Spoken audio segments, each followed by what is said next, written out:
सोमवार पूर्वाह्न पुरी जिला कांग्रेस कार्यालय इंदिरा भवन ठारू एक विशाल जनसचेतनता शोभायात्रा बाहरी पुरी विद्युत विभाग कार्यालय पावर हाउस घेराव करथिला। पुरी जिला कांग्रेस कमिटी सभापति इंजिनियर राजेश कुमार मिश्र नेतृत्व में मुख्यतः अतिरिक्त सिक्यूरिटी डिपोजिट नोटिस को विरोध करा सहित निम्नलिखित दाबी संबलित एक स्मारक पत्र विभाग मंत्री को प्रदान करिछि।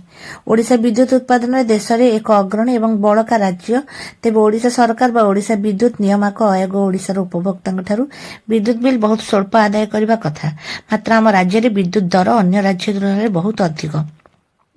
ए परिस्थिति टाटा पावर अतिरिक्त सिक्यूरिटी डिपोजिट पर उपभोक्ता नोटिस पठाइबा एक प्रकार स्वेच्छाचारी एवं बेआईन।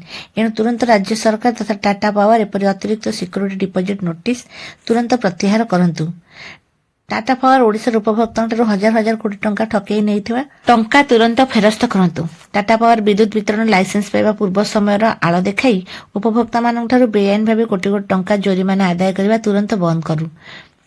टीपीसीओडीएल तरफ अतिरिक्त सुरक्षा जमा राशि नोटिस देवा पूर्व बेआईन भाव वर्षकर 15% सुध राशि नवेम्बर और डिसेम्बर मासर बिल रे जोग कर नहीं सारा जहाँ तुरंत फेरस्त करंतु। यदि टाटा पावर विरुद्ध में कौन अभियोग हुए एडवांस रिड्रेसल फोरम जाई अभियोग करने व्यवस्था थिबा बेले एथिरे समस्त अधिकारी टाटा पावर कर्मचारी होइथिबा सठिक न्याय होई पारुनाई। एणु प्रति जिलार अभियोग समाधान केन्द्र प्रतिष्ठा करी एठारे जने विद्युत निरीक्षक सरकार अवस्थापित करंतु। विद्युत बिल प्रदान एवं संग्रह तथा अन्य वैषयिक कर्मचारी जो मान निज जीवन अनेक मूल्यवान समय दे चाकरी प्रवेश बयस हराई सारे से छटई करने बंद करंतु एवं छटई कर्मचारी को तुरंत पुनः नियुक्ति प्रदान करा जाऊ। स्मार्ट मीटर उपभोक्ता घरे जोर जबरदस्त लगा विभिन्न आला देखाई आवश्यकता ठारू अधिक टंका आदाय करा जाउछि, जहाँ आवश्यकता ठारू कम समय एवं जदि एथिरे विलंब हेउछि तेबे विद्युत संयोग विच्छिन्न करा जाउछि एवं प्रीपेड मीटर लगाइबा पई बाध्य करा जाउछि, जहाँ तुरंत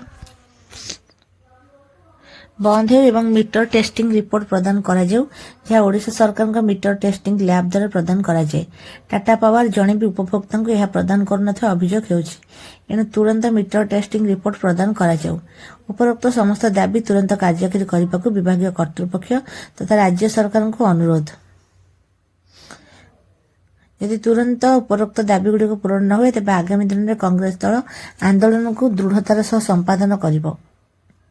ଏହି କାର୍ଯ୍ୟକ୍ରମରେ ଅନ୍ୟମାନଙ୍କ ମଧ୍ୟରେ ବରିଷ୍ଠ କଂଗ୍ରେସ ନେତା ବିଶ୍ୱଭୂଷଣ ଦାସ, ପୁରୀ ପ୍ରଭାରୀ ପିସିସି ସମ୍ପାଦିକା ଶିଳ୍ପୀଶ୍ରୀ ହରିଚନ୍ଦନ, उत्तम आचार्य, जयनारायण पट्टनायक, विनायक दास महापात्र, सरस्वती पात्र, सीताकांत महांती, सुजित महापात्र, विश्वनाथ दास, विद्युतलता आचार्य, विश्वकेशन हरिचंदन महापात्र, अमरेन्द्र पाइकराय, रजत कुमार साहू, निरंजन रथ, उमाकांत बराड़, सुकांत कुमार प्रधान, स्वाधीन कुमार पंडा, भास्कर सेठ, बंशीधर महांती, कालीप्रसाद नायक, गुणनिधि प्रधान, प्रेमजीत महांती, निर्मल परिडा, सुभाष नायक, कालंदी चरण बारिक, मालिक एनामुल, गोविंद मल्लिक, सौम्यकांत खुंटिया, सौम्यकांत प्रधान, अविनाश मिश्र, आशुतोष मिश्र, विश्वरंजन सामंतराय, दुर्गाचरण सामंतराय, उमाकांत बेहेरा, देवाशीष दास महापात्र, मनोज कुमार बेहेरा, उमापंत मिश्र, सस्मिता बेहेरा और दीपक जेना समेत शताधिक कर्मी उपस्थित रही कार्यक्रम को सफल करथिले।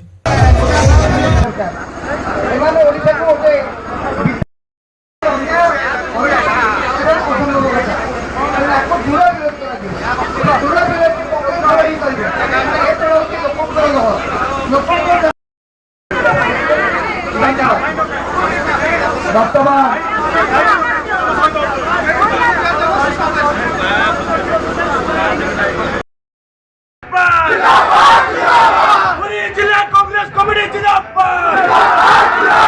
पुरी जिला कांग्रेस कमिटी जिंदाबाद,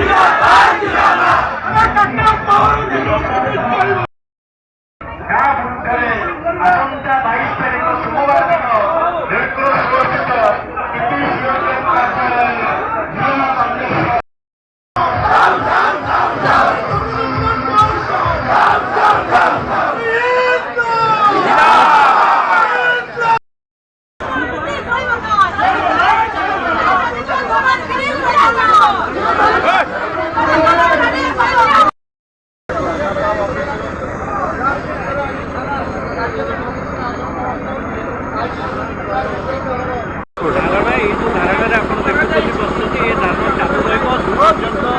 टाटा पावर उच्च कर्तृपक्ष बाहर को आसिक घोषणा न करेंगे।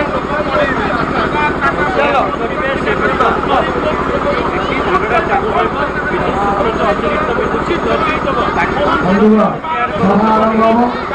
ସଭାପତି ଘୋଷଣା କରନ୍ତୁ ତାପରେ ଧାରଣା ଯଦି ଦାବି ପୂରଣ କରେ ନ ଯାଏ କଣ କରିବା? ବହୁତ ଭୟ